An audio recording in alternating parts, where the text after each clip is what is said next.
Namaste. Welcome to another edition of Navvimash podcast.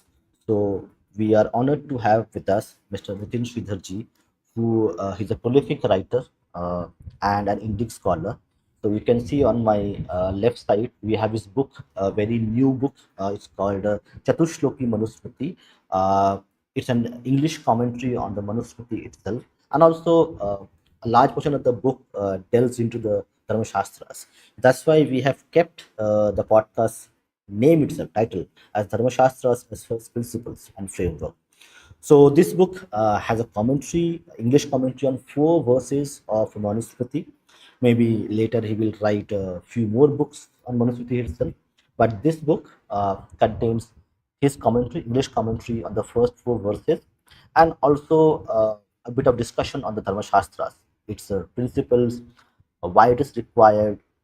So today we are going to discuss his book and his commentary on Manusmriti with us. So Namaste Sridharji.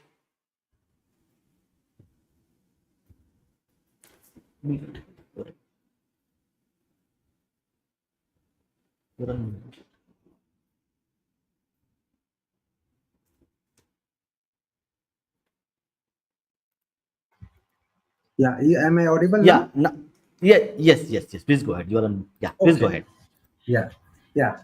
Namaste. Thank you for inviting me. Very glad to be here. Yeah, so Nithin Sridharji, so like Manusmriti is a very controversial topic, politically, sociologically, and maybe a few other ways in terms of professional careers, reputations, which Manusmriti has due to 100 years or maybe 200 years of social political engineering in terms of the narrative which is built over the years.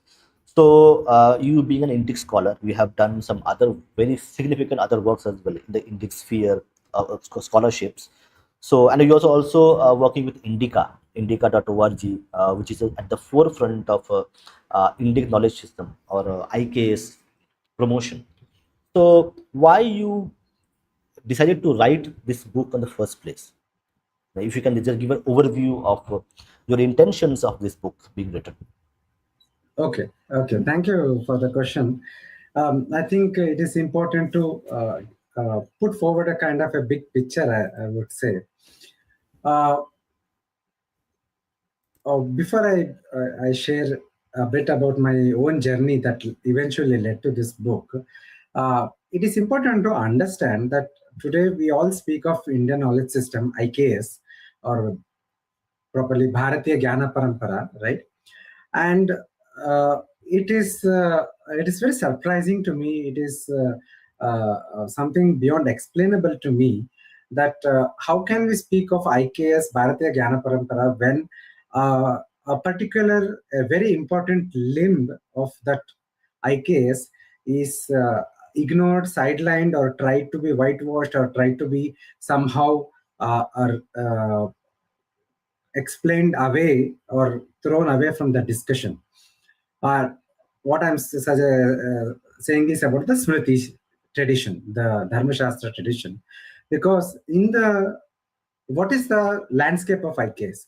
So from Mahabharata itself, we know that there are 14 plus 4, total of 18 Vidyasthanas. So that is one of the very good definition of what is the landscape of IKS, Bharatiya Jnana Parampara. And among those 18 Vidyasthanas, Dharmashastra is a Vidyasthana on its own. It is a independent Vidyasthana considered by Vyasa, Maharshi Vyasa, and it is explicitly mentioned as a Vidyasthana on its own. So how can we ignore it? Similarly, when we speak about the core Shastriya tradition, the core texts of Hindu Dharma, so we are not a book religion, but it is not that we have no textual tradition. We have a forest of books, forest of textual guidance of our Maharshis, of great yogis, siddhas, etc. And most important among them is, of course, the Vedas, and then comes the Smritis, and then comes the Itihasa Puranas, and then the Agama, Tantras, and so on and so forth. So, how can we ignore this? The second element, the element which have been given to us by great rishis, the Arshaya Grantha, which are Smritis. So I find it mind-boggling that we ignore it.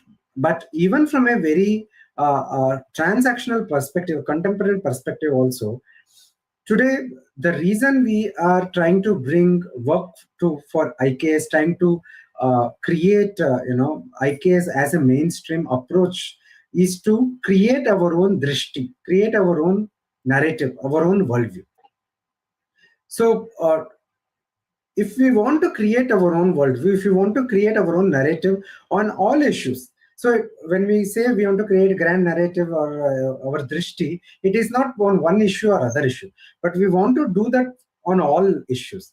So then how can we have our own narrative, our own vision, our own drishti on socio-cultural, civilizational issues, on religious issues, when you are ignoring that one genre of tradition, one genre of textual tradition, whose very purpose is to shed light on socio-cultural, spiritual, religious, and civilizational issues, namely the Dharmashâstra tradition.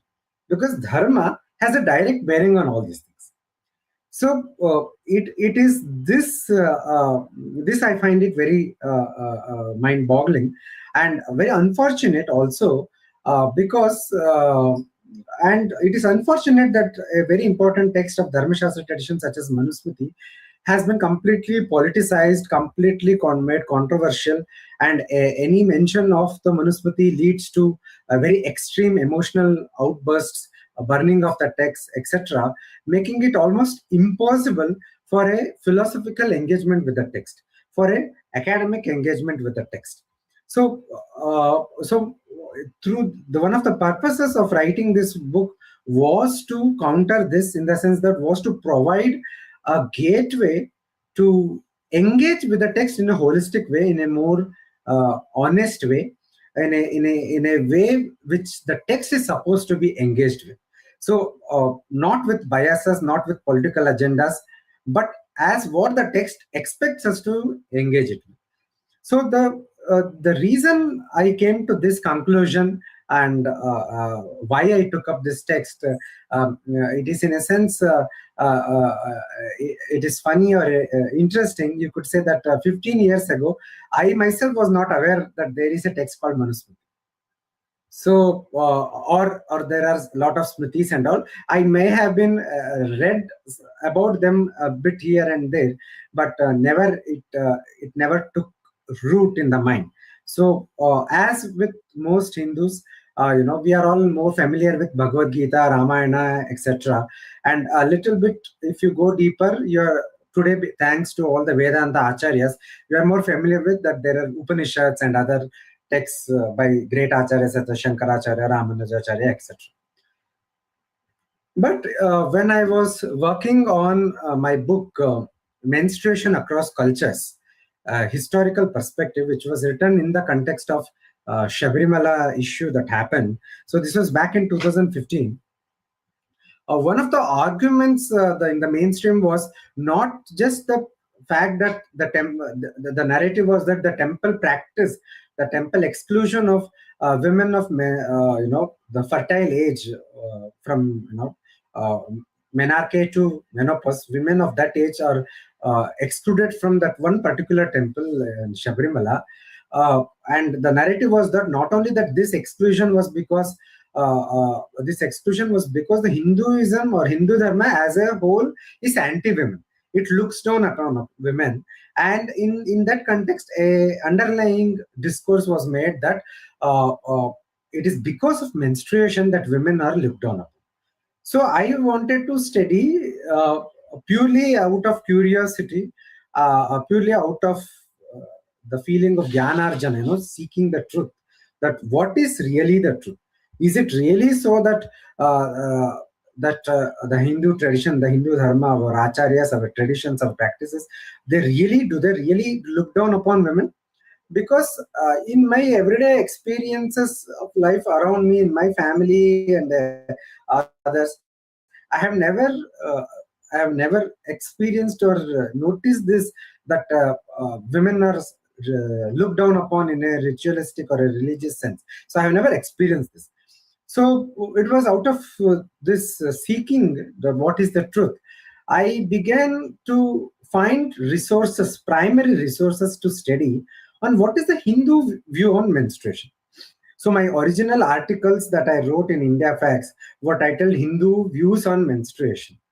So here, the important idea is Hindu views. When we say what is the Hindu view or what is the Hindu religious view or dharmic view, then it is not just what people believe, but we have to have a more surer basis.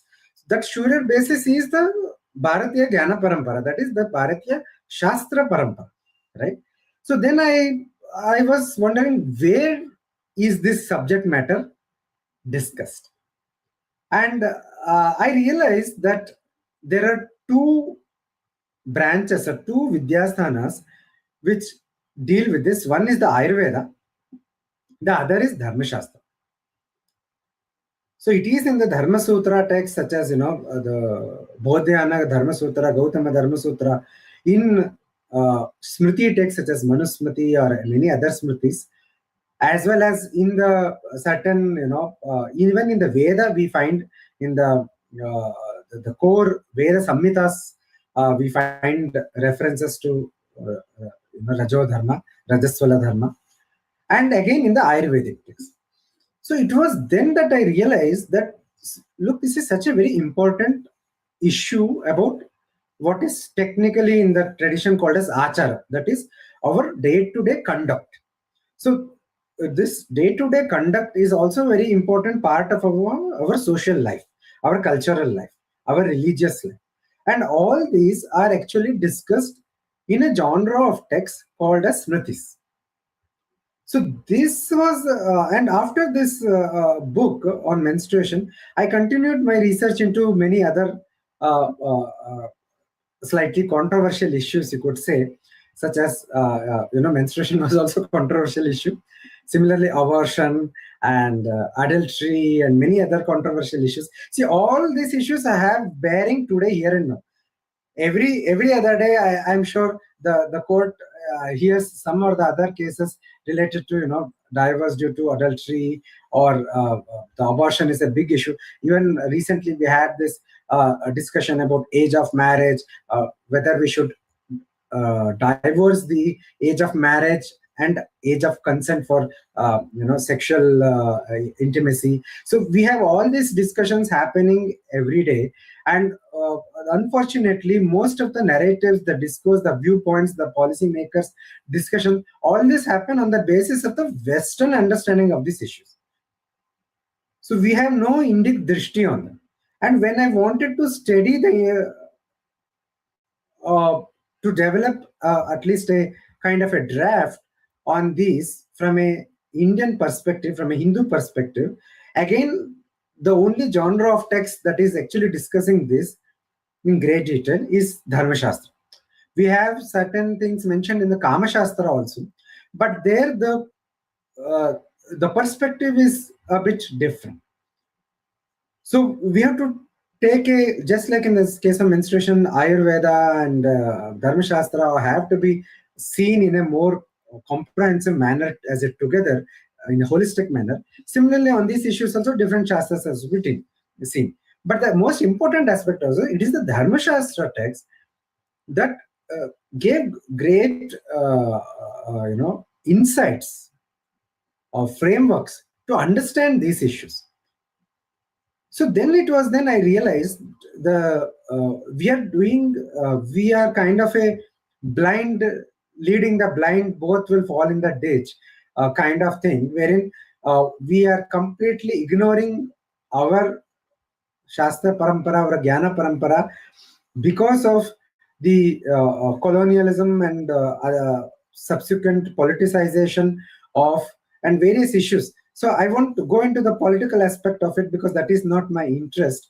But the point I'm trying to make is, irrespective of whatever the political happenings in the past, correct, wrong, or whatever it is unwise of us today to ignore a genre of text which has so much to offer to resolve our contemporary contradictions, to help us develop a drishti to understand the world today, to resolve the issues arising out today, here and now.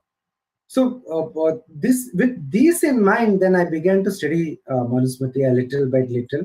I've been studying it for a decade now, and I realized that again, when you start studying the Manusmriti, the most of the at least in the English language, whatever material is there, the Indological material, the scholarly material, they all share the same issue, that they uh, they analyze the text. They tell us many things about the Dharmashâstra tradition or Dharmashâstra text, but they don't tell us much about Dharma itself, in the sense that they they they uh, they use a particular framework, the historicist perspective or an Indological perspective, to analyze the text, which essentially makes this text as uh, artifacts of the past, museum pieces, a dead text, which has the only relevance of which today is as a text of historical documentation, to say,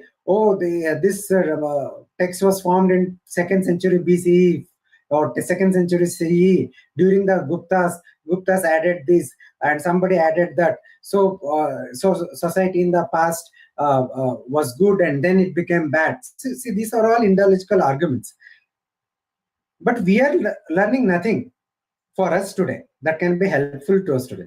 So only there is information, true or false. It could be true, it could be mostly there are speculations. That is how I have understood. But the point is, it is not helpful to us today. And what I discovered is the texts themselves never intended it to be used in the way that it is being used by the contemporary historicist and Indological approach. The text does not consider itself to a text of artifact of a past. Rather, it is teaching about dharma. Dharmashâstra. Shastra is any, to put it in a very simple language, Shastra is ordering of knowledge in a particular field of knowledge, and then expressing them, communicating them in a systematic manner. So it is a technical work. It is a technical textbook, so to speak, because Shastra is that which reveals that knowledge. And here in Dharmashastra, the Smritis, the Manu, Yagyavalkya, Parashara, Narada, etc., these are Dharma Shastras because the topic that is being taught to us is Dharma. And what is Dharma? Dharma, we have a particular definition. Today, people add the word Dharma to anything and everything and think that everything becomes Dharma. But Dharma is a Shastriya topic. Again, it is a category created by the Shastras. So it has a definition in the Shastra. It is not a Laukika Shabda. People use it in a Laukika way, that is fine. But when we are discussing a technical matter, we have to have the technical understanding. So one of the definition of the Dharma is that it can lead to Abhyudaya and Nishresa. So happiness in this world, happiness in the moksha, the ultimate happiness. So happiness in the world, this world, iha, and after the death in the swarga, and then to lead towards moksha. Any action that can give us all these results, karma phala, only that action can be called as dharma. So this is the technical definition. So by definition then, dharma is that which can lead to happiness, overall well-being. Well-being here, well-being after the death by attaining swarga, etc., and then ultimate well-being in the form of liberation, emancipation, or enlightenment, that is moksha. Now, is happiness today irrelevant? Don't we need to be happy? Don't we want well-being? Don't we want to be happy in our immediate life? Don't we want to attain happiness even after the death of this body? Don't we want to attain the highest happiness in the form of moksha? Nobody can say that I don't want to be happy. So that means the subject matter which deals with happiness is relevant to us today. So dharma becomes relevant to us today as it was 2000 years ago, and it will continue to be relevant 2000 years from now or 20,000 years from now. So this is the perspective that is missing from contemporary discourse. And I have tried to bring out this in my book. So my book, Manusmriti, has 2,650 plus verses. My book only deals with the opening 4 verses. You might say, why should I read this book? Because by reading this book, you will get your fundamentals right. Fundamentals ठीक हो जाएगा. Fundamentals, once it is right, then you will be in a better position to understand the rest of the text. The fundamental questions such as what the text is about, what is the subject matter, what is the purpose or utility of studying it, how to study it, who should study it. So all these are very fundamental questions. Whether this book is a law book or whether it is a biblical religious book in a biblical sense, wherein hegemonically imposed, or what is the function of this text, or and when I say Manusmriti, though it is a book is about Manusmriti, it is applicable to all the Dharmashâstra tradition, all the Smritis, the core texts of Dharmashâstra tradition. So I hope it's kind of a gateway to understand Dharma, understand Dharmashastras, understand the larger landscape of Bharatiya Jnana Parampara itself. I hope more and more people will engage with it. Yeah, thank you very much. So I think it's very important that you have defined dharma itself, because even people like us who do a little bit of study still find it difficult to actually understand the realm of dharma and what dharma actually means. So you had given me, or to the audience who are listening to this, the right definition of dharma.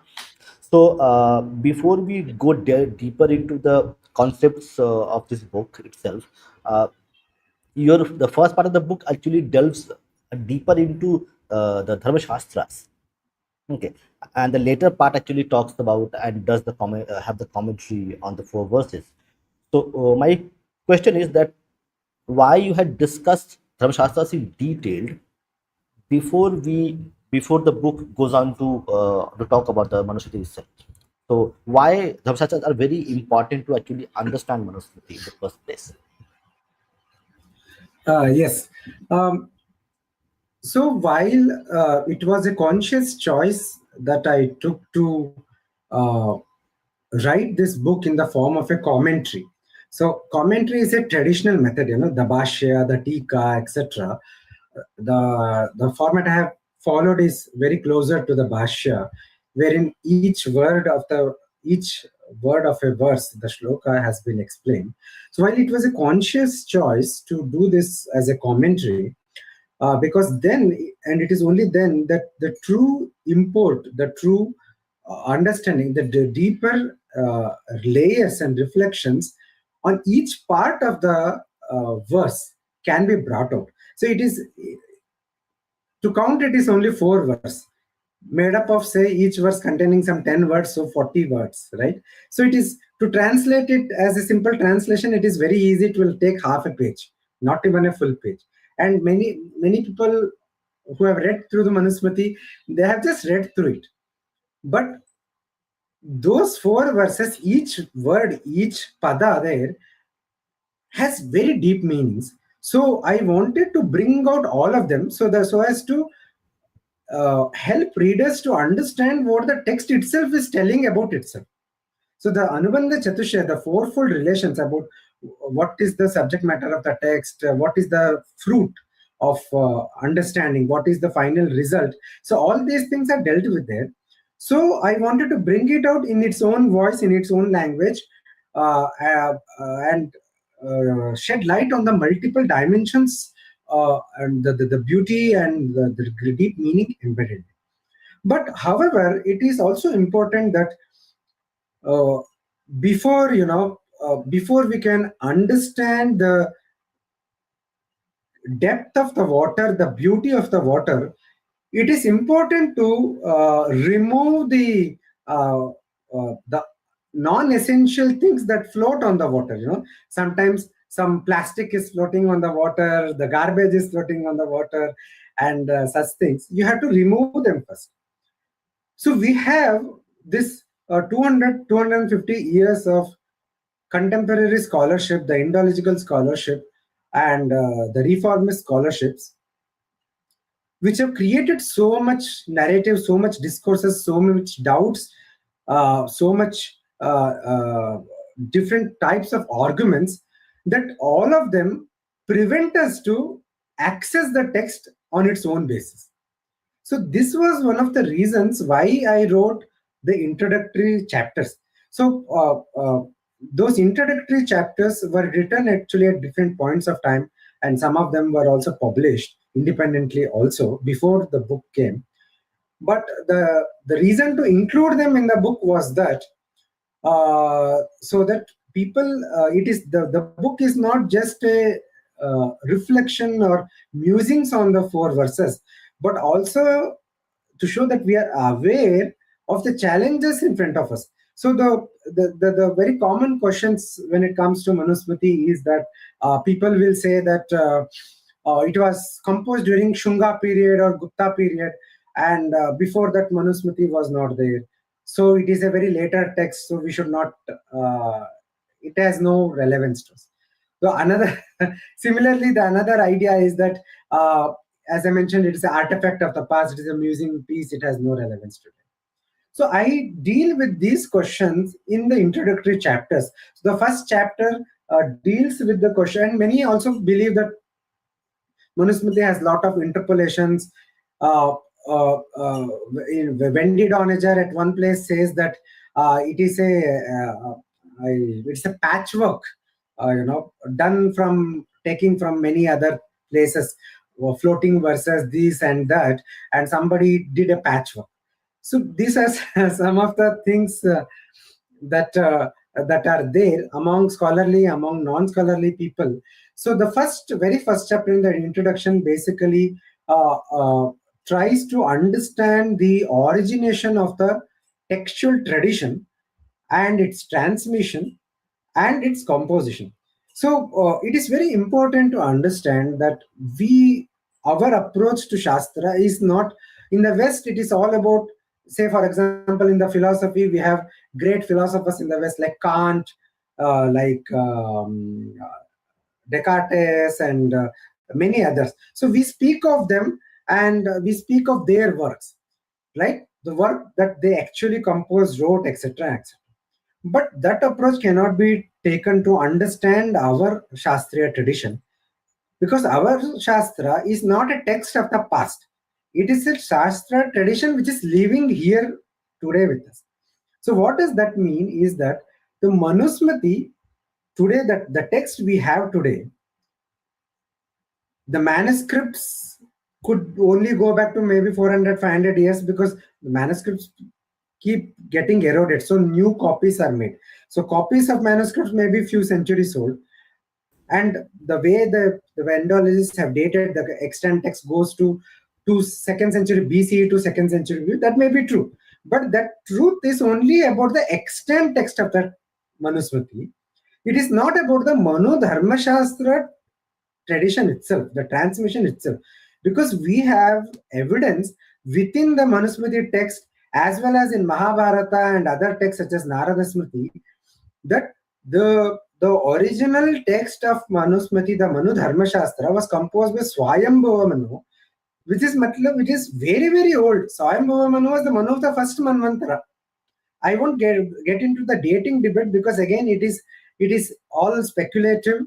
It is a defeating debate and which has no bearing. It is enough to understand that that original text was a very huge text with millions of verses, etc. And the tradition has recorded this transmission that through different rishis. Manusmriti itself says that originally Swayambhava Manu taught Bhrigu and 9 other rishis, 8 or 9 other rishis. So there were 9 different lines or schools of transmission that happened. And today, the transmission, what is called as Manusmriti, that is there, is the text that survived in the transmission of the Bhrigu school of transmission. Some of the manuscripts mention this Bhrigu Prokta specifically. And the text itself retains this memory in the first chapter, wherein when the group, it puts a narrative story there in the 4 verses. The group of sages come to Swayambhava Manu, request them for instruction on Dharma. Then he gives a very summarized version and then tells, I have taught everything to my Bhrigu and other students. Here is Bhrigu. He will tell you the rest. So rest of the text is put in through the mouth of the Bhrigu.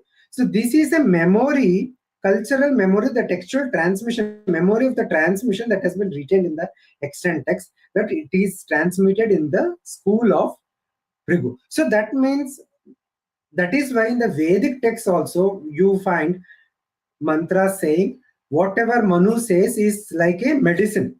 It may taste bitter, but it is very much needed to.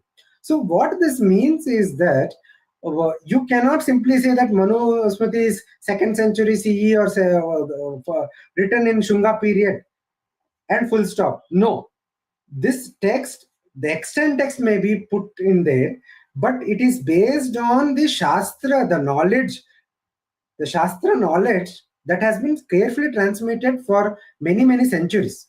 We don't know till since when. So, and we have corroborating evidence, not just within Manu, but in Mahabharata, etc. also to this. And this is how the Shastra tradition, not just in Dharmashâstra, in the Kama Shastra also, in the Vedanta also, you see it is not never about a single person. It is always about the Shastra as a whole, the Shastra tradition as a whole. There is a core, there is first, for example, in the Vedanta, you have many Upanishads, 10 principal Upanishads, hundreds of other Upanishads. Then Badarayana condensed that knowledge in the Brahma Sutra. Then Shankaracharya wrote a long commentary on that sutra. On Shankaracharya's commentary, we have Bhamati, very long sub-commentary by Vachaspati. So Upanishad was huge. Then it was condensed. And then through commentaries, it was again enlarged, like an hourglass format. Similar thing has happened in the Kama Shastra, in the Dharmashâstra. So that is why we are a living tradition. Manusmriti is not a dead text. It is a living text. That is by which I mean it is relevant to us here and now. By this, I do not mean that every letter, every verse, everything has to be implemented in tutu or have to be understood in tutu. It is not so. That is not the nature of the text itself. The text itself, the Dharmashâstra itself, clearly tells us that our acharyas, the commentators and everybody has told us there are different types of vakyas in the Dharmashastras. Some are related to Adrushtaphala, the invisible results such as Swarga, etc., which are eternally relevant, which are eternally valid. I mentioned, right? Happiness, Sukha, Swarga, Moksha, they are always there. But there are also Drishtarthas. For example, in legal jurisprudence, the Vyavahara portion, it is mostly, it has a karmic basis at the core, but in function, in form, it is informed by the material truths on the ground, right? So it is whatever instructions in the Vyavahara that is found in Smritis, it can be taken as an indication, as a guideline, which has to be contextualized to contemporary situations. So it is not that we blindly, people say that, oh, you speak about Manusmriti, so that means you want to implement everything, every verse, everything in as it is. It was never implemented like that. So one of the arguments that I make in the book is the Manusmriti or any Smriti, by definition, they are a Pramana Shastra. Their function is merely to reveal knowledge. It is like a textbook. And their function ends after that. It is not in their nature, by definition, it is not supposed to be hegemonically implemented by a state or by a church-like entity, religious structure. We have zero evidence in the past of having that. This does not mean the Smritis are not influential. Manusmriti was never relevant, as many people argue, because we have inscriptions of kings being praised as following the teachings of Manu. The judges, the committee of judges, etc., who did the resolve the issues, disputes, etc., they were all experts in Dharmashastra.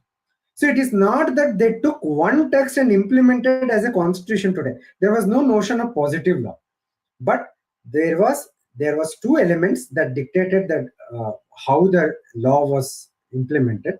One is the law were created by the kings and the group of the legal experts. The basis was, one was a Shastriya basis, which provided the broader view, broader principles.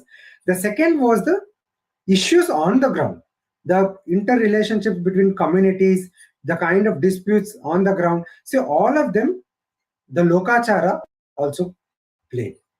So that is why we had a very robust system, very diverse system, and this diversity was promoted by the Dharmashastra view itself. So this diversity was not an accident. It was not that in spite of the hegemony there was diversity. No, the diversity was promoted by the Shastriya worldview itself. So these are many questions that I kind of clarify in the book by showing that how the purpose of the Smritis is to act as a Pramana Shastra.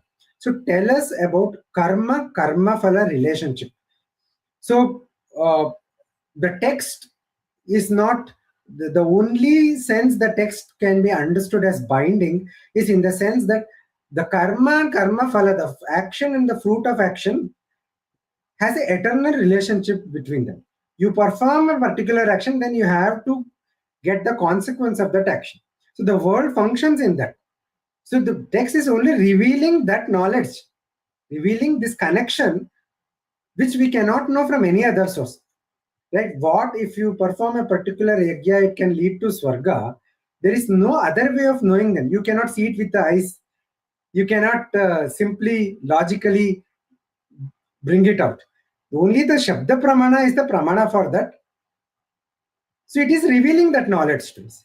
So if we approach the text in this way, not in a rigid manner, not in a biased manner, then we will see there is a lot of material, lot of insights on that, not only on legal aspects, not only on ritualistic aspects. See, the ritualistic perspective is the most important perspective for Dharmashastra, because Dharma is a yajna. Dharma itself, performance of Dharma itself is a kind of yajna. Any Dharma you do, it is kind of a yajna. It is a ritual action. That is why that ritual action can take you to Swarga and Moksha. However, there is not just these ritualistic perspectives, but there are a lot of insights on our everyday, day-to-day life. How we can make it more meaningful, more elevating, how to lead a ethical life, how to lead a happy life, how to lead a more enlightened life. So there are so many things in the Manusmriti, but also in the other Dharmashastra texts also. There is so much material. It is, I feel it very unfortunate that we are not engaging with this genre of text. Uh, Thank you. I think you have explained it in a very effective way. That because it's a long thing, because the texts itself are very significant, and it requires a certain kind of framework understanding to actually engage with it. You just can't read one line and engage with it. So it requires prior training and prior mindsets in terms of unbiased thing to engage with the text. So we have a request from our subscriber. So he requests, is if possible, would like if Nitin ji briefly talk about the idea of adhikar and how to approach or think of Smriti Shastras like Manusmriti for a layman, if it possible for you. Okay. Yes, yes. This is a very important question, very wonderful question. I'm glad the viewers asked this. I think this adhikara, the category, the frame, the word, has been most misunderstood, misused in contemporary discourses everywhere, which is unfortunate. So, in Samskrita, especially in the context of the shastras and traditional practices, adhikara means, it does not mean power, it does not mean right, etc. But rather, adhikara means eligibility. Adhikara means to say that somebody has adhikara to study something or to perform something.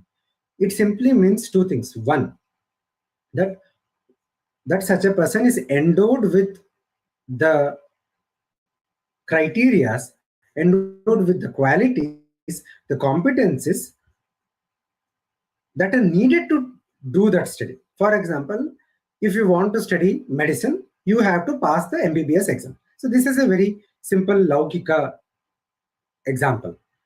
You cannot directly enroll for MBBS after finishing your 12th standard. Sorry, after finishing your 10th standard, right? Or you cannot directly enroll to PhD right after your 12th standard. You have to first finish your bachelor's, then master's, and then PhD, right? So adhikara simply means, and this eligibility criteria would be different for different contexts. So just in Laukika world, the adhikara for entering armed forces is different from entering engineering, right? This is, and similarly, it is will be different in different contexts. So the one aspect of adhikara is that whether one possesses those qualities, those competencies, those temperament, there are many things, those ritual aspects, those ritual competencies there when it comes to ritual, etc. Second is, when it is said that somebody is eligible or somebody has the adhikara to pursue a course of action, it means that that person, by pursuing that course of action, will get the full fruit of that action.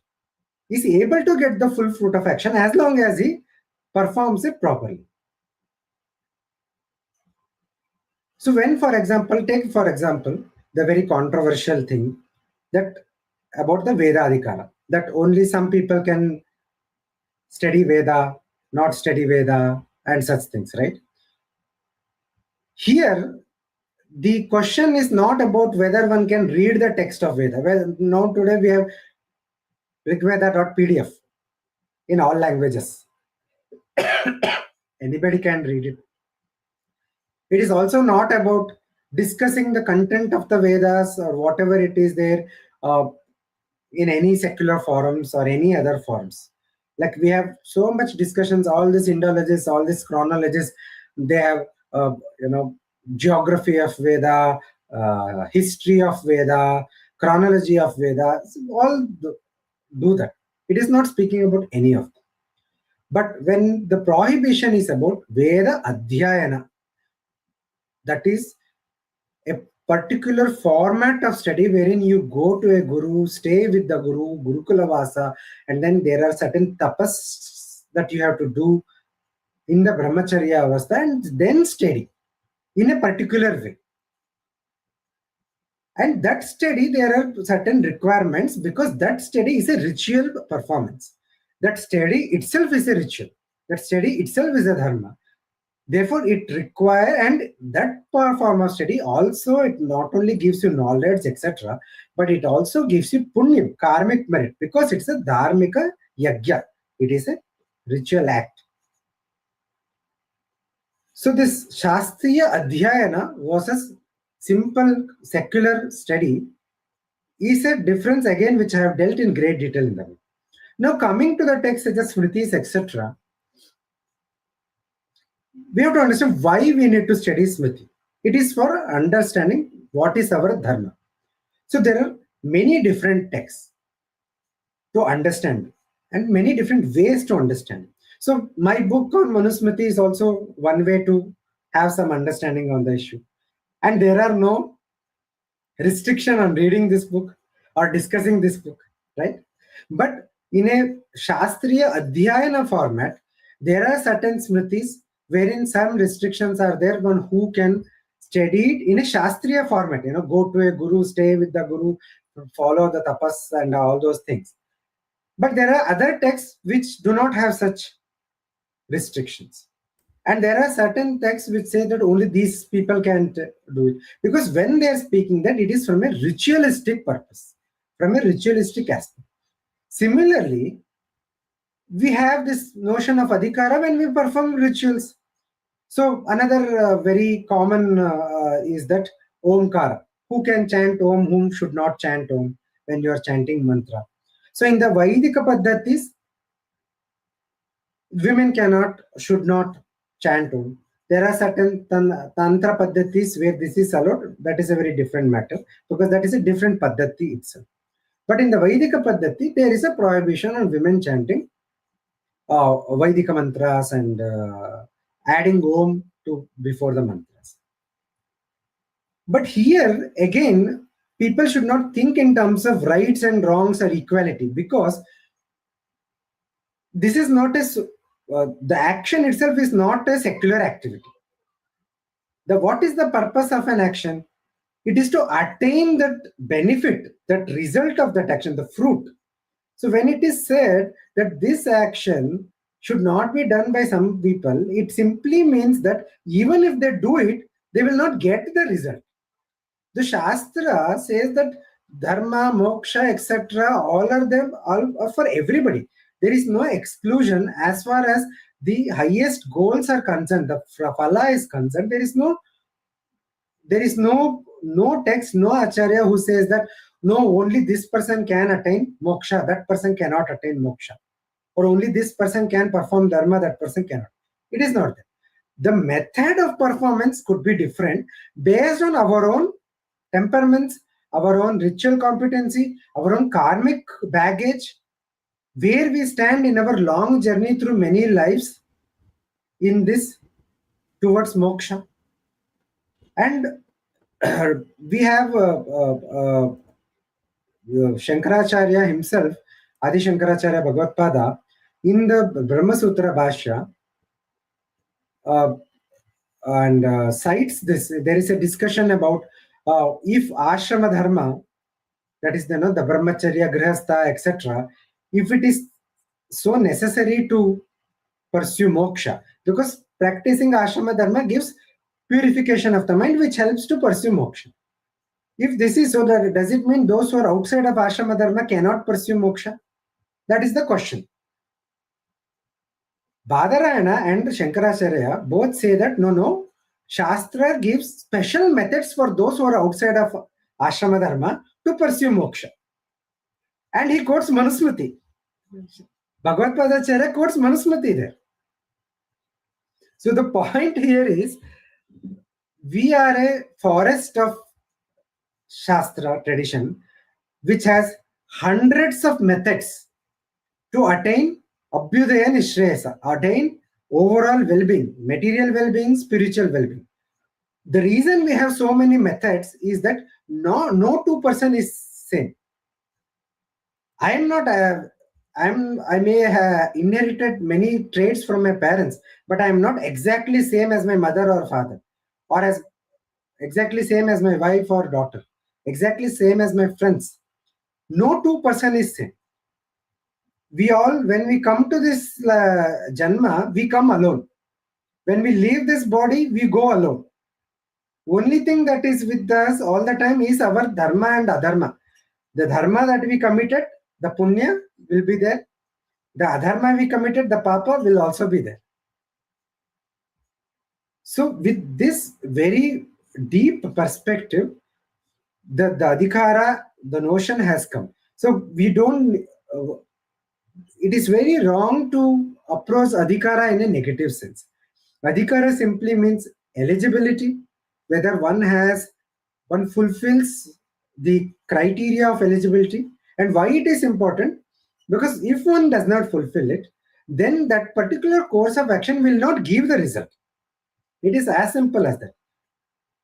Or in some cases, such as some sadhanas that the people do, it may give you some negative results that you might not have anticipated. So to prevent all those things, there are rules of do's and don'ts. If you do the do's, the vidhi, then it will give you best result. If you do the don'ts, then it will give you the worst results. Do good, avoid bad. It is a very simple thing that we follow in our day-to-day life, right?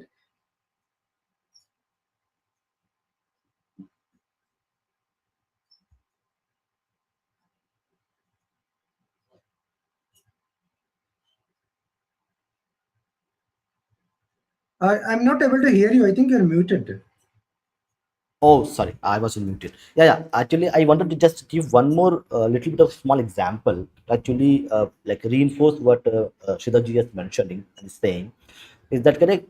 Today, I can actually download all the books on quantum mechanics and read that book on all the books on quantum mechanics.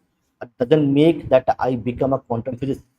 For that, I need to go to a university, study as per their frameworks, pass the exam, and then the same people might be reading the same books, but they are studying in a university. I am studying on my own. I might possess the knowledge, but not the way it is required to be called a physicist or a quantum physicist. So I think that also makes it clear that today I might have access to Vedas and read the Vedas, but to comprehend the Vedas, I need to go to a Gurukula to actually get the knowledge, the wisdom, not only the information. True, true. Yeah. So Nitin ji, we also have our channel members, okay, who had requested actually us to like whether they can ask questions to you. So is it like with your permission? I would Yes, yes. like Please go ahead. Yeah, yeah.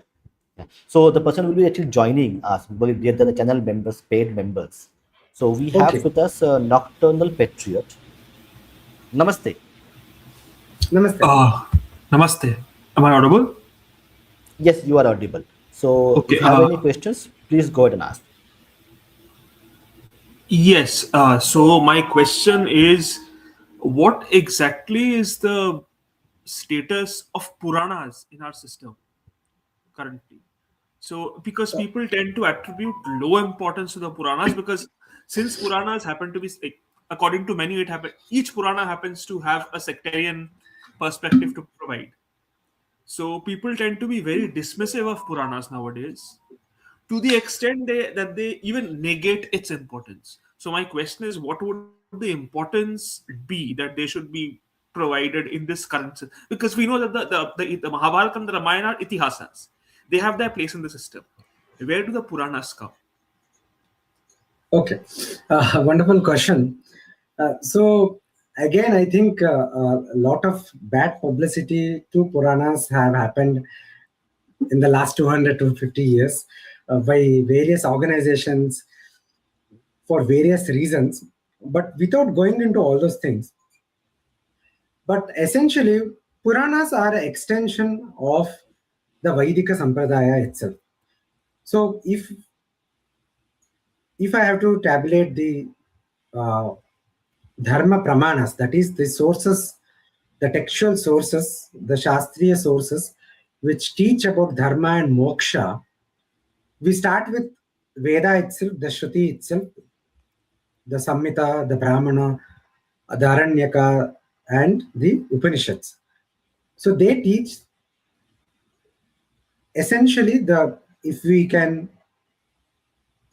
condense the entirety of teaching of the Veda into two words, the twofold things that teach is one is dharma, the other is moksha. And the same is then taken up in the Smritis, which also teach dharma primarily, moksha also, but dharma primarily.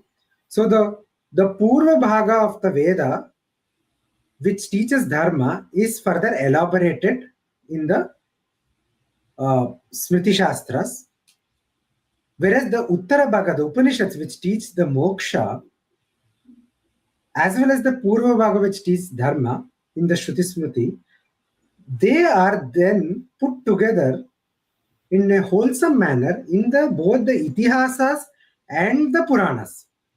So Itihasa and Purana have almost equivalent standing. In fact, many traditional acharyas often subsume Itihasa under Puranas itself. Right? So it is a Vidyasthana also. So there are differences, of course, in the conceptualization, etc., and the narrative format. But essentially, what the Vedas reveal, Vedas are the independent, the uniqueness of the Veda is that it is the only independent source of knowledge. That is, it is a self-valid Swata Pramana. It is a valid on its own. It is self-valid Pramana. It is a Apaurishaya Pramana. It has been manifestation of Ishvara. Based on the Veda, the Smritis were composed by the Rishis, and the uniqueness of the Smriti is that it is the most systematic exposition of Dharma. most technical, systematic, wholesome exposition, a scholarly exposition. The uniqueness of Itihasa Puranas, which are also based on Veda, is that it takes the insights from the Veda, the scholarship from the Smritis, the technical understanding from the Smritis, and puts it in a narrative, accessible format. So that is what Valmiki, Maharshi, and Vyasa have done. This is not just about the Itihasa, but also about the Puranas.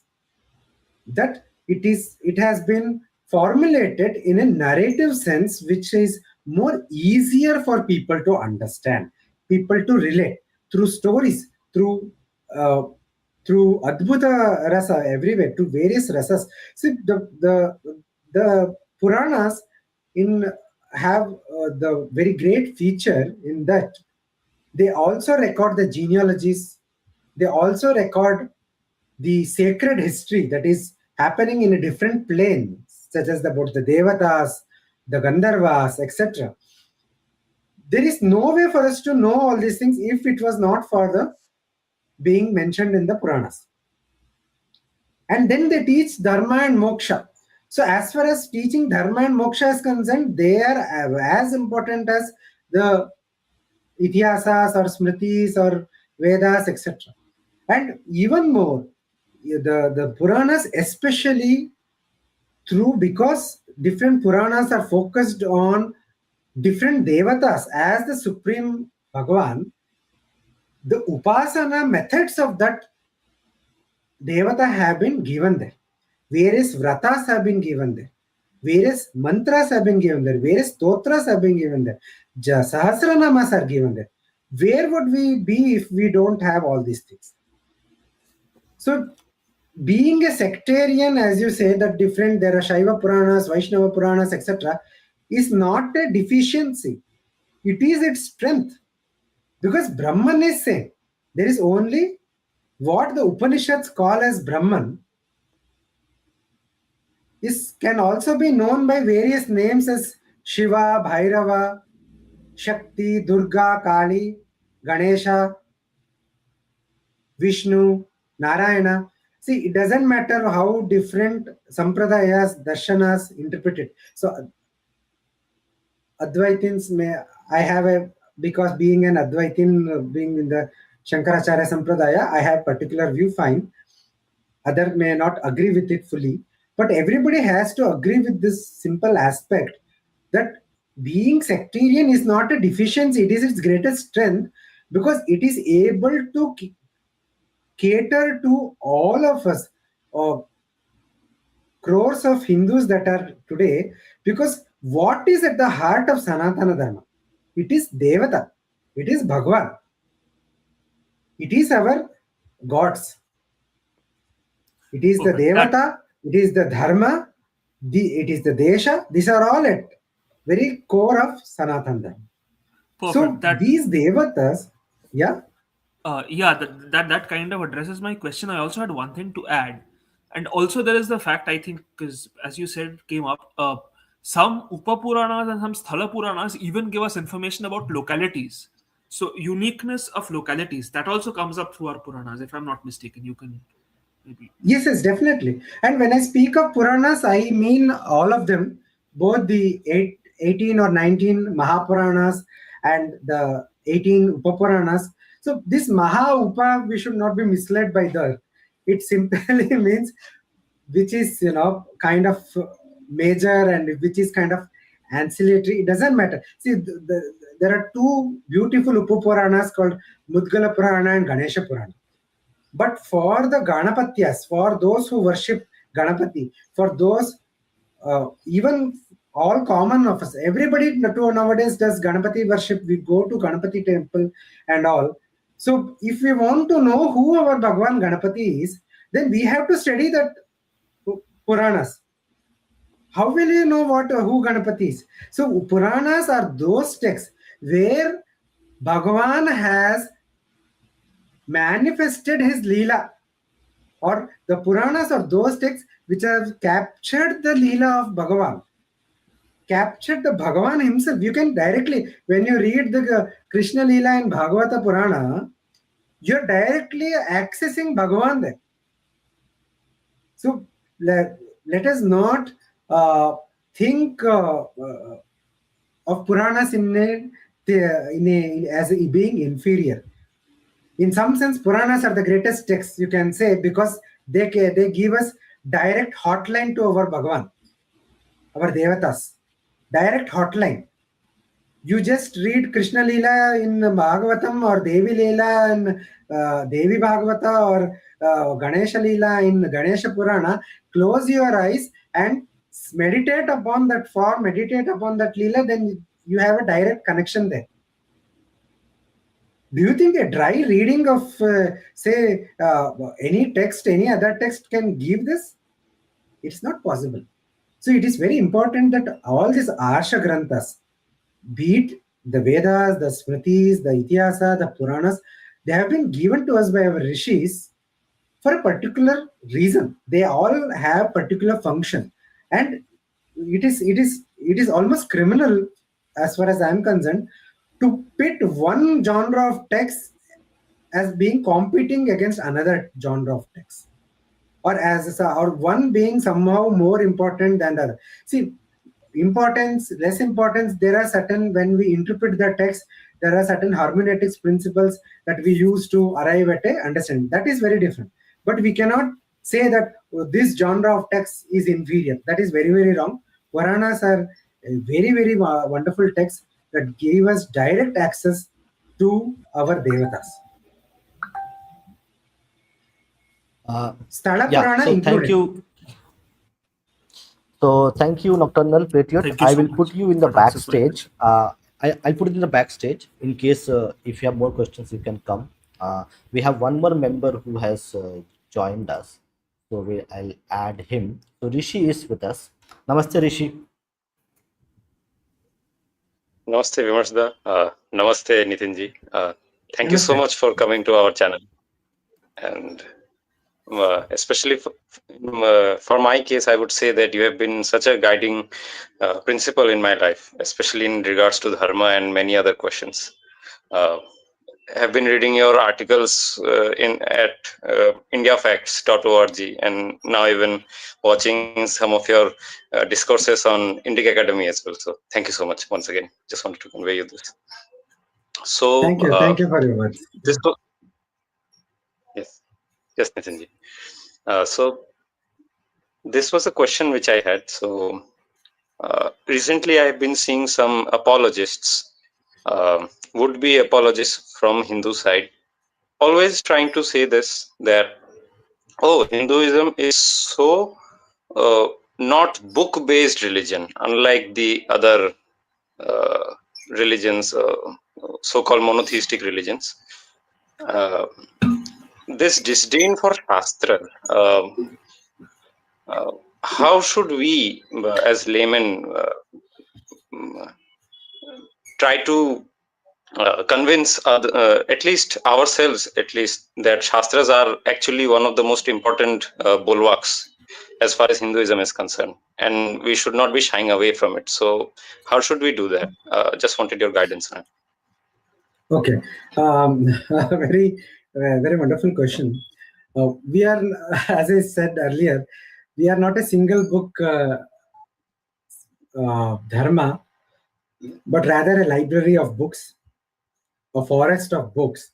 See, the problem here is there has been a movement in the sense that a significant section of Hindus kind of who have been awakened to the dangers of faced by the Hindu civilization have been so out-focused looking into the threats, especially from the Abrahamic side, that they have forgotten that we cannot define ourselves, our identity, our religions, our understanding, our life in a negative way. That is, we cannot say a Hindu is one who is not Abrahamic, or a Hindu religion is this which is not Abrahamic. So our tenet is not this which is not Abrahamic. That is, unfortunately, a lot of people have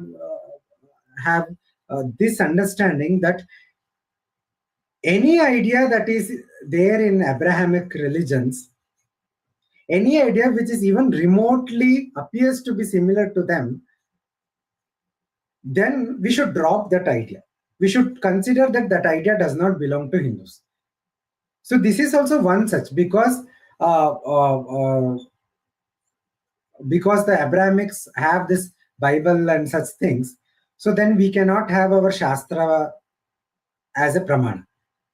So they think that being Hindu then means we have to consider our all our Shastras as perhaps fiction books to throw away. I think that is what they think. So it is very important that we recognize that the importance of the Shastra, and the first step towards is to first understand what is the actual function of the Shastra in our world. So the second chapter in my book is the place and function of Dharmashâstra in Hindu worldview. So wherein I have a section in that chapter on the Hindu epistemology, the pramanas, pratyaksha, anumana, etc., wherein I show how in the Hindu worldview Shabda is an independent pramana, and there are certain knowledge that can only be got from Shabda pramana, and there is no other way to know this than this. So if somebody says that we are not a book-based religion and we don't need any text, we don't need anything, we are as it is, then we should ask what is the source of their worldview. Often you would find that source of their worldview is again books, but not coming from our tradition, but coming from outside. That people read all these for very contemporary authors, right? Very famous authors from across the world, and many people read books on self-improvement, books on philosophy, books on spirituality, and so many things. Books are available, and we like it or not, we consciously or subconsciously imbibe those knowledge and make it our own. So nobody is there who can say that all my knowledge is completely my own. Right? Now, if you ask them, then you will see that we can trace that knowledge there. So their view is not a Hindu view. So they cannot say that this is a Hindu view, because the origins of those ideas are not Hindu. So it is we have to convince them to self-introspect on their own assumptions. And for our own self, it is important to understand the actual place and function of the Shastra, the relevance, be convinced on what they offer to us, and by leading a life in accordance to them to whatever extent possible. So that is the best way out. So because if we say that we are a Hindu, then that term has to mean something. You cannot be an atheist, or at least you cannot be a Charvaka or a materialist, or somebody who denies the Veda, who denies the Shastra, who denies Dharma, who denies Moksha, who denies our Devatas, and then still say I am a Hindu. That makes no sense. If we are calling Hindu, then that Hindu must have some meaning. And Hindu is a religious identity, then it has to have a religious meaning, a dharmika meaning. So our own term is we are a Sanatana Dharmi. So what is the Sanatana Dharma? So we have to have Sanatana eternal principles.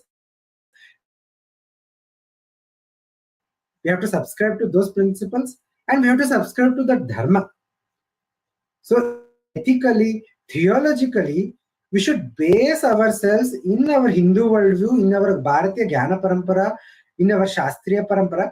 Only then we can say that we are Hindu. Otherwise, it is simply a namesake thing. Just like how many people only remember their Hindu when filling the forms, and put that name, unfortunately, with great discomfort, right? So, but if we are thinking people, then we have to self-introspect on what this being Hindu means. That is why I often distinguish between Hindu and a practicing Hindu. So practicing Hindu is a aware Hindu who knows what that Hindu implies. I hope this answers your question.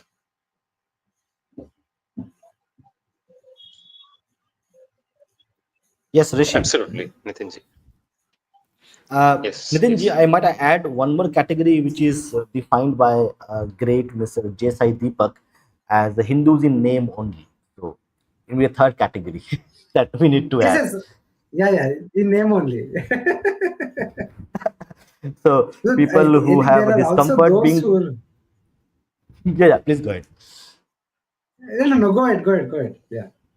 Yeah, so like people who have discomfort being identified themselves as Hindu, and people who are just by name Hindu but do not have any meaningful relationship to their identity as Hindu, and also people who are atheist by nature.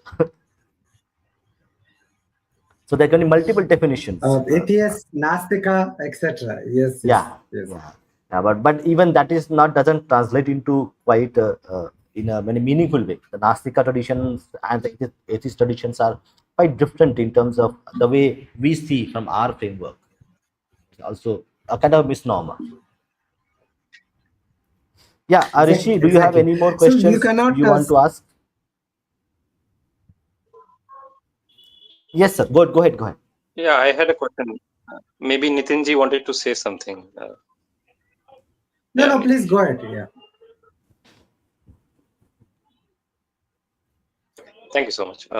So this is another question. I think we are discussing Manusmriti. So if we do not touch it, then it won't be interesting. Uh, Nitinji, what is Varna? Like really, nobody defines it. I have never seen someone actually define this word, like except you. I have never seen anyone in any public discourse defining it. It's either termed as occupation or something else, qualities even. But what it is, I wanted to know that from you. Okay. A controversial question, but anyways, I have written one whole chapter in the book on the Varna. I hope you have read it, or at least do read it later. It is in the appendix 1 of the book, Varna, a multidimensional perspective. So this is a very difficult topic to discuss because I was just making.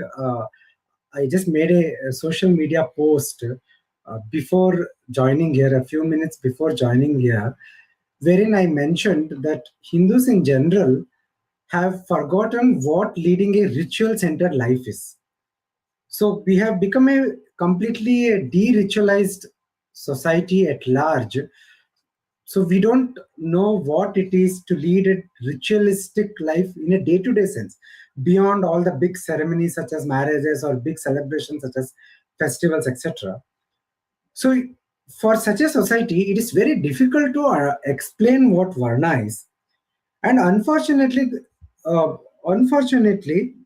the fact is, uh, the discourse, the contemporary discourse on Varna has been too focused on very uh, a secular format of discussion, of definition, based on a single verse of Bhagavad Gita, which speaks about Varna and as a Gunakarma Vibhaga, which has been interpreted in a very reductive way, to has been reduced to either Varna as a categorization of merely a categorization of psychological traits, that is guna, or as a division or categorization of profession, karma. Now, I'm not saying that these guna and karma are not important. They are. But the term guna and karma also have very deeper meaning than simply a psychological trait and a profession. And the correct way to, and the holistic way, sincere way to understand what Varna is not to look into only single text, a single verse in a single text, but rather to examine across different textual genres, different textual pramanas and come up with a comprehensive understanding. And that is what I have done in my book. And what I realized, if I have to put the definition in a single or two sentences, is that Varna is essentially a ritual state. Or you could also say that just like we have a physical body, we have a ritual body. And Varna is a reference to that.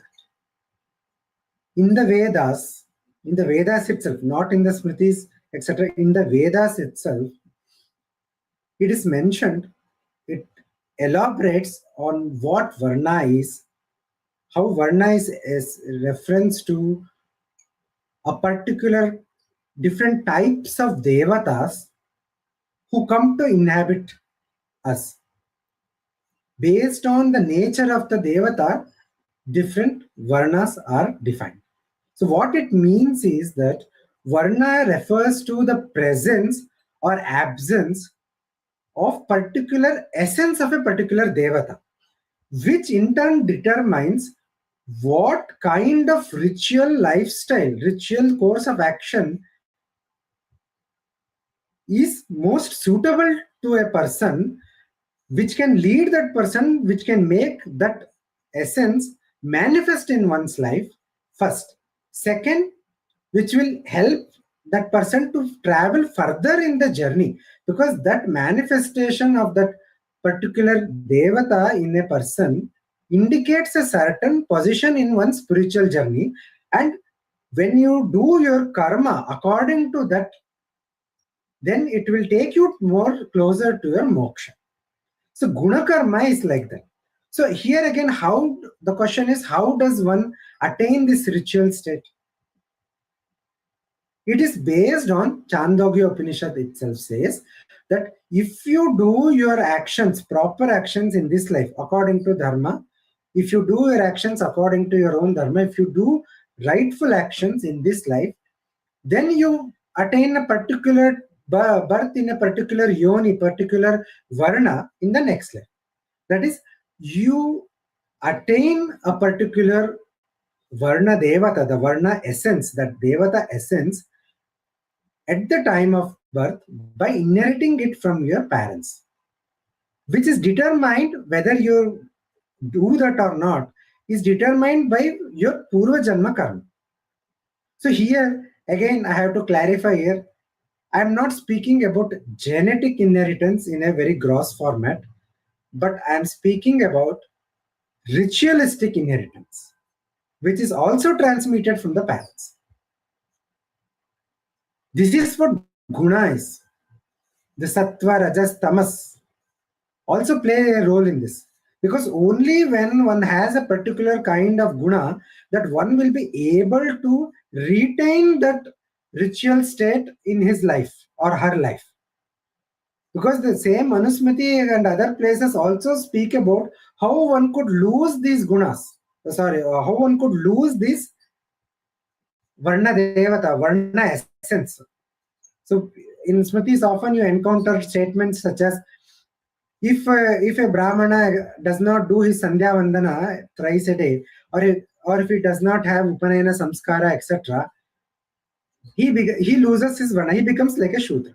Here both Brahmana and Shudra is it's a particular reference to the ritual state of a person. That is what is being loosed here. It is not, what is being loosed. If you Sandhya Vandana is a ritual activity. If you don't perform it, you won't become a different community person, right? You won't lose your parents. You will still be the son of that parents. You will still be the brother to your brother. What you lose is that ritual essence, the devata essence. So the karma, Sandhya Vandana is a karma.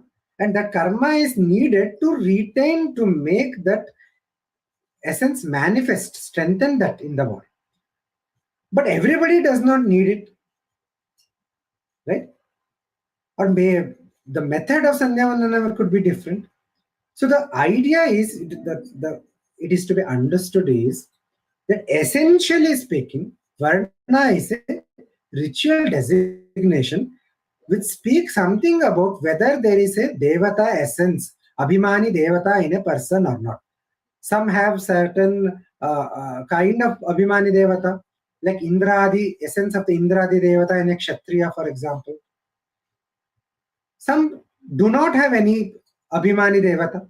Even that is also fine, because it only indicates the presence as much as the absence. Both of them indicate what is the ritual condition of that person, and based on that, what kind of ritual life is suitable to that person. So it is important to understand that ritual life is not denied for anybody. The pursuit of dharma and moksha is not denied for anybody. Only the method changes. So I hope people are able to appreciate this nuance, that if you essentially, at the end of the day, neither dharma nor moksha nor artha kama, nothing is denied for anybody. The methods, the whole discourse in the Smriti Shastras on the Varna Shankara and all those things, the purpose is only to determine what is the right spiritual way of life, right ritualistic way of life that is most suitable for a person, that is equipped to take that particular person towards moksha. And this method, this way of life is dharma itself. It is the swadharma. That is why Krishna and Bhagavan Krishna in Gita says, Swadharma nidhanam shreya. Even if you cannot perform your swadharma in the best possible manner, still that is superior to performing somebody else's dharma. Just because you think that somebody else's dharma I can do better job, my own dharma I cannot do best. If you leave your dharma and adopt somebody else's dharma, that will not bring you shreyas, that will not bring you good results, because your dharma is the path that can take you towards moksha, take you towards overall well-being. Even if you perform it badly, as long as you perform it to the best of your ability, it will bear fruit. So when we speak about the professions, so in the Smritis, etc., only certain professions are suggested for certain varnas. So there is no one varna, one profession kind of thing in the Smritis. So we have to distinguish between the jati on the ground, the various, we have hundreds of thousands of jatis, and hereditary transmission of the jobs, etc., in a pre-colonial society. So that is a very different thing. So because hereditary transmission across the world have existed in a pre-industrial era, because that is the most easiest way to transmit the knowledge. And you could keep your specialized knowledge within your kula, so that you have a monopoly over the artha, the livelihood through that method. So that is a very different thing. But for varna, there's for each varna certain kinds of lifestyles. As I mentioned, it's a ritualistic lifestyle. So in that context, the Shastras also mention there are certain types of livelihood which are more conductive to the ritualistic lifestyle, and there are certain livelihood methods which are not conducive to the ritualistic lifestyle of that person. So from that perspective, certain livelihood has been suggested.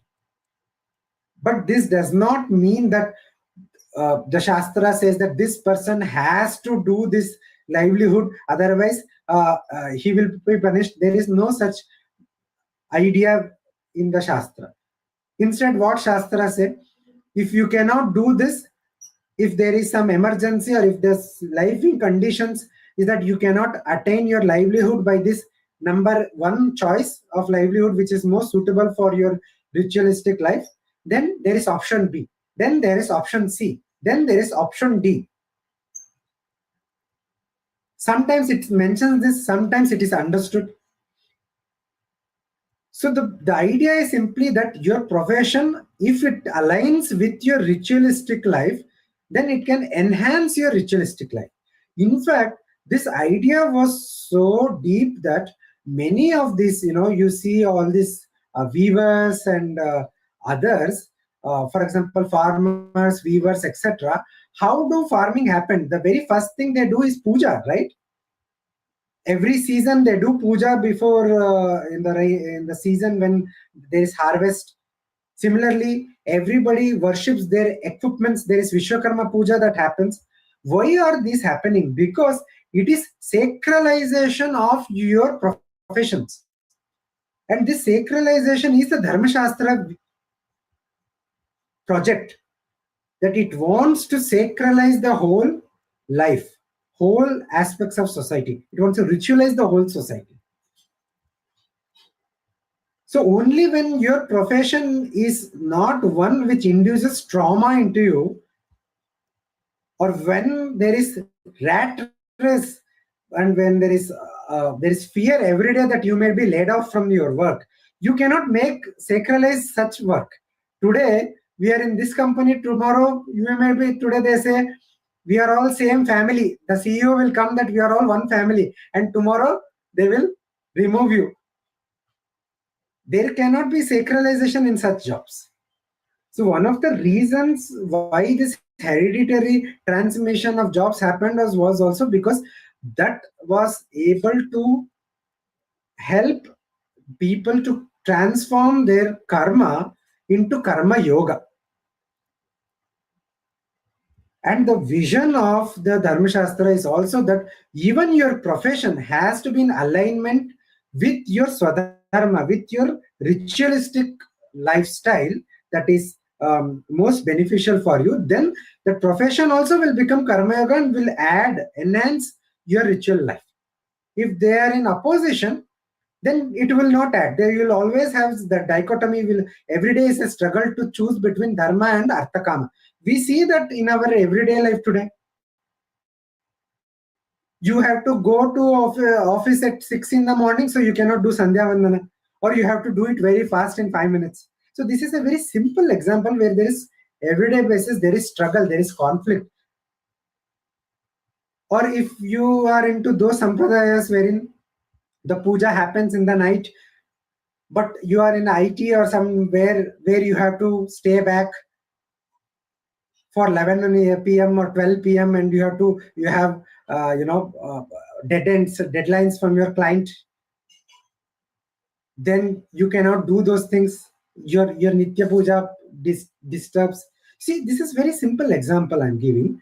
So we have to have this larger, what I call as, understand the heart of the Manusmriti, understand the heart of the Smriti Shastras, Dharma Shastras. Without this understanding on the heart, if we are only if our only idea is to simply scratch the surface by cherry picking verses from here and there, and my only idea is to see the controversies, create controversies, use the controversial verses, whatever is at the first glance appears problematic. They may be problematic, they may not be problematic. I will not go there. I will say, okay, let us accept that out of 2650 verses, 200 verses are problematic. Let us accept for argument's sake. But my idea, my appeal is that just examine the rest of the 2400 verses, right? If 200 verses are problematic, leave it and let us first understand the rest. Let us first understand the macro picture. And then we can go into micro details. And there is not necessary that we have to accept everything. See, what is the Hindu way? It is that we all use our buddhi. Bhagavan has given us our buddhi, viveka. What we lack today is sincerity. It's all like gata always already full with biases. So if you leave out that, then if you sincerely approach the text, then you will be able to pick up a lot of things that are useful to your own life. Rest of the things you can ignore. You don't need to throw away the entire Shastra into a dustbin or create all the negative or politicize the text. Politicization is the death of any genuine engagement. I hope I was able to answer the question, because I went here and there in the answer. No, it's No, no, actually it's a very Nitinji, it was complex amazing. topic. So it requires multiple dimensions to actually understand and comprehend so that it makes sense. Because I think you hit upon a very important part, which I actually feel personally myself as well. That for over 1,000 years of our interactions with the Abrahamic thought process, somewhere down the line, we have also become a little bit reductionist in our approach to actually understand complex things. We always want to make a one single statement to explain a very complex thing. Like we know in science, correct? It's an ecosystem where multiple factors come together to give you a result. So it's a system which generates an outcome. So an outcome may be one apple, but to create that one apple, there are hundreds of systemic ways which actually producing one apple. So one apple maybe looks like one, but it is a combination of hundreds and thousands of systems which has worked together to produce that thing.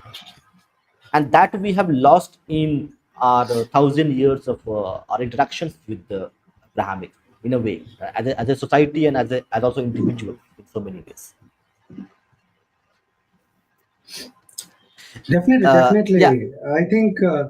I think the important aspect is that we have faced so many threats continuously. We have been under a colonial rule, so to speak, from last 1,200 years.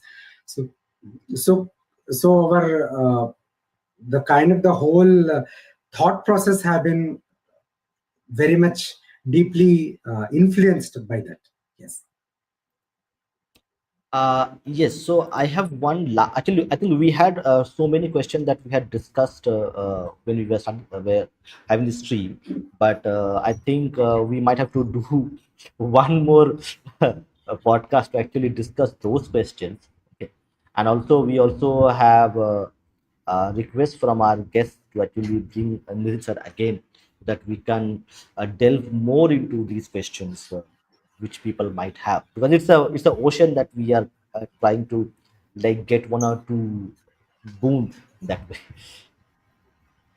So I would request Nitin ji, so if he can maybe give us a bit more time, maybe coming weeks and months, so we can have one more Yes, yes, discussion definitely. on the remaining questions. And also, Yes, yes. we have one more question which actually we had discussed. So I think it's a very uh, appropriate question to finish our session for today.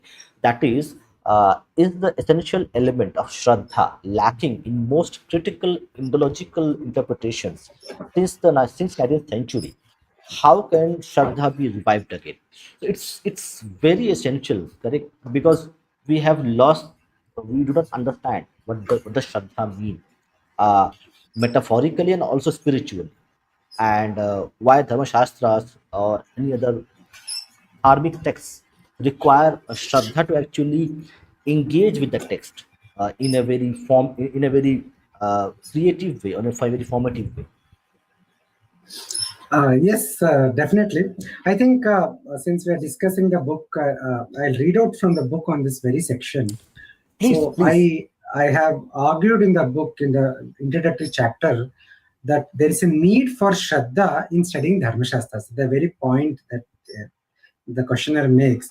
I'll just read the section. Contemporary scholarship has largely approached the study of Hindu texts by adopting what is called as hermeneutics of suspicion, wherein one reads the text with a skepticism in order to expose their purported repressed or hidden meanings. Though the hermeneutics of suspicion has its own importance, in matters of understanding Shastra such as Veda, Smriti, etc., whose subject matter is non empirical, it is completely unsuitable and misleading. Such an approach often leads to rejection of non empirical elements as superstition or poetic fantasy, filling the vacuum thus created with speculations about ideological, political, and social motives of the text. It ultimately results in the undermining of the text and their own self description of their purposes. So instead, one should adopt what we may call as hermeneutics of Shraddha to study Hindu texts. In this method, one approaches the text with faith and respect rather than skepticism, and then attempts to uncover its complete meaning through a contemplative process called Shravana Chatushtaya. This basically, Shravana Chatushtaya is a method in Vedanta which starts with Shravana, which is listening to the enunciation of a subject matter or a text from a qualified teacher. This is followed by Manana, or intellectual reflection upon the text and its subject matter until one arrives at a steady conviction. Then comes Nididhyasana, or deeper, one-pointed contemplation on the essential truths expounded in the text, resulting in Sakshatkara, or the actualization of those truths. So in this way, what starts as Shraddha transforms into Sakshatkara. So this is actually the traditional method in the Gurukula method of teaching across all Shastras. So if you take Tenali Pariksha, Shastra Pariksha, etc., they study the Shastra Guru Mukhena, understand it, do the Manana, reflection, then Nididhyasa, etc. Only that will make that whole knowledge, internalize, interiorize that knowledge by the student. So I believe that this lack of Shraddha is the most important aspect, and that is what makes this contemporary academic Indological approaches to our Shastras very problematic, because they are not adopting our method of interpretation, because owing to their skepticism, owing to their primary method being method of skepticism. Yes, I think you explained it pretty well. So, as a last question before we end our session for today, and we will try to engage and get one more session to actually discuss few more topics. So, in luckily, let's say in 5-10 minutes, if you can just explain to the audience, when we have this title called Dharmashâstra as a first principle and framework. So, what do you mean by principles of Dharmashâstra and the framework? So, how contemporary, like how we can use in our contemporary life the principles of the Dharmashâstra and the framework to actually engage with our dharmic texts, as the final question. Okay, wonderful question. So I started actually working on a new book, basically, which is basically tries to bring out these fundamental questions about principles, frameworks, how to approach Dharmashastra, how to study, what one needs to equip oneself before studying these texts. So, but to put it briefly, what are the principles of Dharmashastra? Is basically the principles of Dharma, the essential teachings of Dharma. And the teachings are many. But if we have to condense that, then Manusmriti at one place says, Ahimsa Satyamastyam Shaucham Indriya Nigraham. Ahimsa, Satya, Asteya, Shaucha, Indriya Nigrah. These are the 5 very basic, very common, very universal tenets that are applicable for everybody. But what is interesting is, they are not only tenets or principles that one can implement in one's life, but they are also frameworks. You can examine your life, examine your society, examine even, for example, socio-political actions, the governmental policies, through these frameworks. Say, take for example, Ahimsa. Are our ecological policies promoting Ahimsa or Himsa towards environment? This is a very, very simple question. Is the government's tourism policy, is it creating more Himsa or Ahimsa, especially in the context of sacred geographies, be it in Kashi or in Kamakya or any other place? Right? So these are very simple questions. So the same principles of Dharma, they can act as principles, first principles in our life on which we align our life, anchor our life. At the same time, there can also be frameworks to analyze the rest of the society. So there are many such ideas, many such insights. There are many maxims on which, through which to lead your life. So at one place, Manusmriti says, how should one acquire dharma? It says, if I remember correctly, it says like an ant. Have you seen how the ant works? It takes very small amount of sugar and does the collection. So it is in the small actions. It is not like throughout my life I lead a life of criminal life and suddenly then I will do one big charity to some temple and everything becomes clean slate. No. That charity, if done with genuine intention, it will give its good result. But charity with ulterior intentions will give no good results at all. More importantly, whether what it was done genuinely or not, it will not wipe away the slate from the adharma that was done. So then how? It is in our everyday actions. We have to slowly give up our addiction to adharma and slowly create affinity and dedication to dharma in our everyday actions. So there are many maxims like this, and there are direct principles. There are many ideas. Say, for example, how we should eat food. Manusmriti speaks about this. How if you eat food with respect by recognizing the divinity in there, then that food will give you all the strength and everything. But if you disrespect the food, then that will also cause harm to your health. Manusmriti speaks about what are the different kinds of results, the adrishta phala, that you get by eating, facing different directions. If you eat by facing north, you get a certain kind of results. If you eat by facing west, you get certain. So these are there is a host of ideas. It speaks about etiquettes.